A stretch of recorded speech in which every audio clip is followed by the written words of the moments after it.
নমস্কার, আপনারা সবাই কেমন আছেন? আশা করি আপনারা খুব ভালো আছেন এবং আমিও খুব ভালো আছি। তো আজকে নিয়ে চলে এলাম আরেকটি ভ্লগ ভিডিও আপনাদের জন্য। যারা আমার শর্টস ভিডিও বা মিনি ভ্লগ দেখেন তারা নিশ্চয়ই জানেন আমি ঘুরতে গিয়েছিলাম এবং সেখানে গিয়ে কী করেছি সেটা আমি একটা বড় ভ্লগের মধ্যে আপনাদের কাছে শেয়ার করছি। আপনারা যারা আমার ভ্লগ দেখেন তারা নিশ্চয়ই এতদিনে জেনেই গেছেন যে আমি কোথায় ঘুরতে গেছিলাম। এই যে আমরা 3 ভাই বোন একদম ফুরফুরে মেজাজে বেরিয়ে পড়েছিলাম ভোর। শুধু আমরা 3 জন নয়, আমাদের সাথে ছিল মাসি আর মেসো। আমরা একদম হৈ হৈ করতে বেরিয়ে পড়েছিলাম ভোর বাবার কাছে যাওয়ার জন্য, মানে মহাদেবের কাছে। আমরা যেহেতু গাড়ি করে যাচ্ছিলাম, মানে মেসো নিজে ড্রাইভ করে যাচ্ছিল বলে আমাদের যেতে প্রায় সময় লেগেছিল 6 থেকে 7 ঘন্টা। কথা বলতে বেশ অনেকটা রাস্তায় পেরিয়ে চলে এলাম। দোকানগুলো নিশ্চয়ই দেখে বুঝতেই পাচ্ছেন কোথায় এসেছি। হ্যাঁ, আমরা শক্তিগড় পর্যন্ত পৌঁছে গেছি। এবার ভাবছি একটু ব্রেক নেওয়া যাক এবং আমরা সবাই মিলে তারপরে একটু ব্রেক নিতে দাঁড়াই দুর্গাপুর এবং সেখানে গিয়ে সবাই সবার মতন একটু ফ্রেশ হয়। ওয়াশরুম গেলাম সবাই, তারপরে চোখে মুখে জল দিলাম। এখানে আমার ভাই আর আমি এখানে বসে আছি, কারণ ওদিকে মাসি আর মেসো ফটো তুলছে। ওখানে মাসি আর মেসো শুধু চা খেয়েছিল আর আমরা কিছুই খাইনি, ওই জন্য মাসি সঙ্গে করে অনেক কিছু খাবার এনেছিল, তা থেকে পেস্ট্রিটা খেয়ে নিচ্ছিলাম। আর সামনে এখানে পাহাড় দেখতে পৌঁছে যাই আমরা ঝাড়খণ্ড।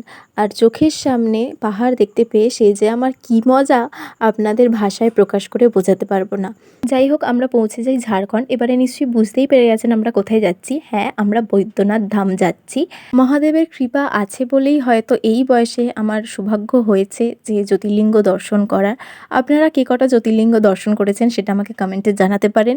এবং যে দুটো মানুষকে আমার ধন্যবাদ জানানো উচিত সেই দুটো মানুষ হচ্ছে মেসো আর মাসি, যারা না থাকলে হয়তো আমাদের এই ট্রিপটা এত ভালোভাবে হতো না।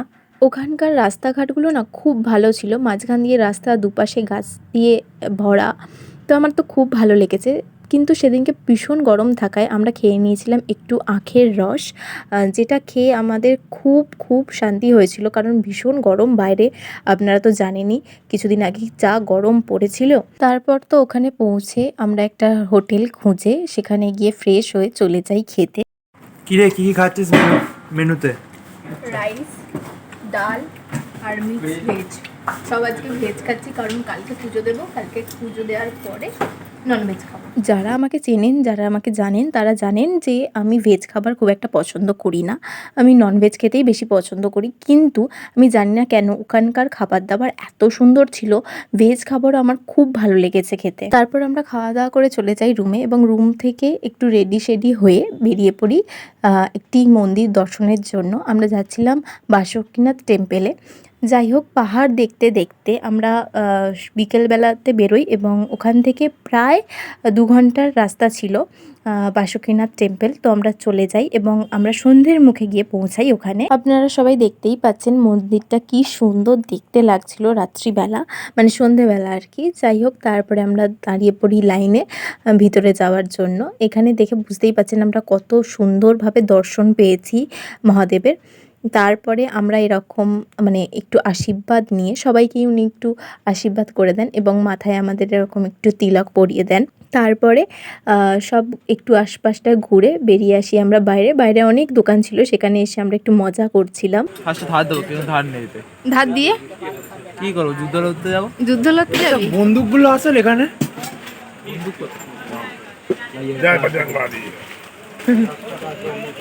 বুঝতেই পাচ্ছেন আমার মেসো কতটা মজার মানুষ, এই জন্যই আমরা একসাথে বেরোলে এত মজা করি আমরা। যাই হোক, এইগুলো কিন্তু আমরা একটাও কিছু কিনিনি। ওখানের আশপাশটা একটু ঘুরে তারপরে আমরা চলে আসি রাত্রির ডিনার করতে। এই হোটেলটা থেকেই আমরা 2 দিন খেয়েছিলাম, অসাধারণ খাবারের টেস্ট ছিল।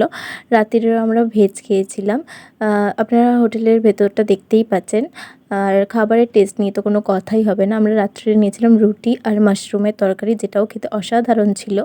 দিনটা এইভাবে শেষ করি এবং পরের দিনে আমরা পুজো দিতে গিয়ে কি করলাম এবং কি ঘটেছে আমাদের সাথে সবটাই পরের পার্টে আপলোড করব। ততক্ষণের জন্য ভালো থাকবেন, সুস্থ থাকবেন। দেখা হচ্ছে পরের ভিডিওতে। ততক্ষণের জন্য টাটা।